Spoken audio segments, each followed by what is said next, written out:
Welcome back, brothers and sisters. This is Ask a Moonie, episode 7.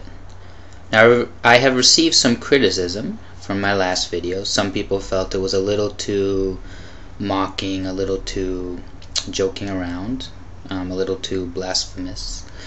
And I can understand that, and my goal with this Ask a Moonie series is to actually express very serious ideas and very serious concepts. But I like to make it funny sometimes just to keep you guys interested.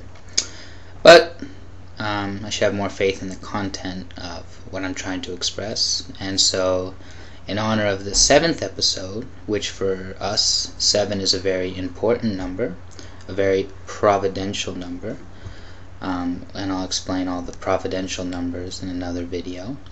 I'd really like to dedicate this time to maybe one of our most important topics, and of course, because it's very important, I can only touch upon it lightly.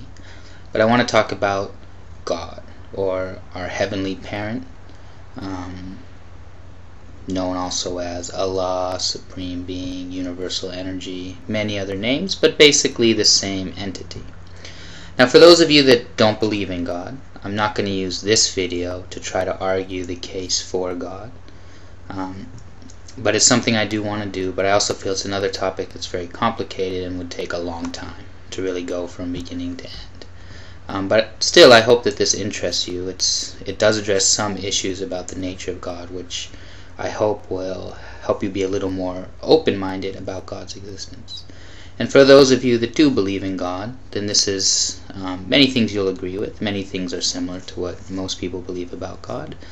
But I really want to emphasize some of the things that are unique to the Moonie faith. So I'll start with the 3 main things that people say about God, which is that He's omnipotent, omniscient, and all-loving.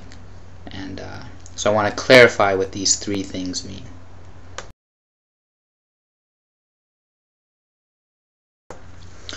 Okay, so omnipotent, or in other words, all-powerful, is a characteristic used to describe God.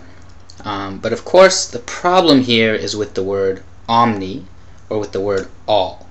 Because when we say all, then we think everything we can think of, any situation imaginable, even paradoxical situations, God can do. So I would like to clarify very clearly that our interpretation of all is everything, and this is the best way I can explain it. God possesses all the power that exists within this physical world. From one end of the universe to the other end of the universe, billions and billions and maybe trillions of light years away. All that power and energy God possesses. Because as the creator, then He is bigger, let's say, than all that energy. But what God is not, there's the philosophical question, well, if God is all-powerful, can He make a rock or an object that He Himself cannot carry? And to be very, very clear about the unificationist Moonie view, the answer is no. That's not what all-powerful means. If God creates a rock or any object, if He was able to create it, then He's able to lift it up, move it, have control over it. Okay, so we have to be very clear. The meaning of, if that makes you say God is not all-powerful, that's okay. To us, it's just semantics. What matters is that God is the most powerful. So I just really want that to be clear. No, to answer the philosophical question, God cannot make an object which even He Himself cannot carry or move. God cannot create paradoxical situations, but He is possessing all the power that is in existence. So I hope that clarifies a little bit about the nature of God's power and the nature of God's energy.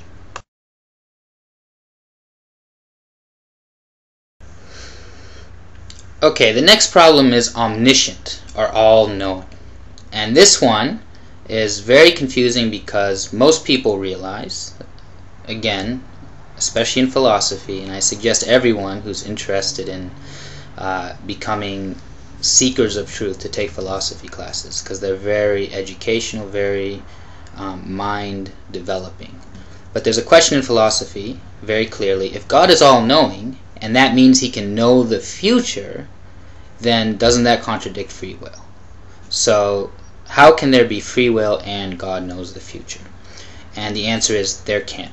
It's just like God trying to create a rock that he cannot carry or an object that he cannot lift. The answer is no. God cannot see the future if he created people with free will. And again, I want to make that very clear. All-knowing means he knows everything, he, she, knows everything that's going on at this moment. You know, every atom that's moving, every particle that's moving, every person that's acting, and every person's thoughts. But he doesn't know what they will do. You know, he can guess based on statistical probability, you know, and he can kind of guess the general direction the future might head in, but he can't be sure because of free will. So God does not know the future. And again, if that means you want to say he's not all-knowing, that's okay. It's semantics. He knows everything that's going on right now. If you want to change it to God is most knowing, that's okay. It's not the words that are important. So there is free will, and God does not know what people are going to do. And also the past. God remembers everything that happened in the past. But the past is done, and the future hasn't happened yet. And that's very important to understand about God's nature. He does not know exactly what's going to happen. And that's because of free will.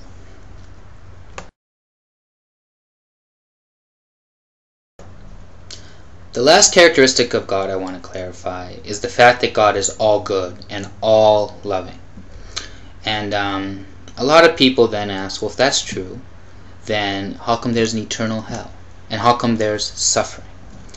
And hopefully by clarifying what I meant by all-powerful, and also clarifying what I meant by all-knowing and free will, we can understand that God did not know that Adam and Eve were going to fall.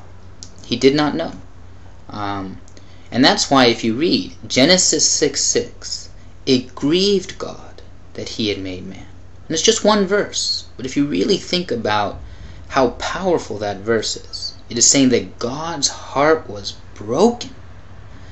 And obviously he didn't know that was going to happen. His heart broke when it happened. And obviously then the next step is that he wasn't able to prevent it. And again, why? Because of free will.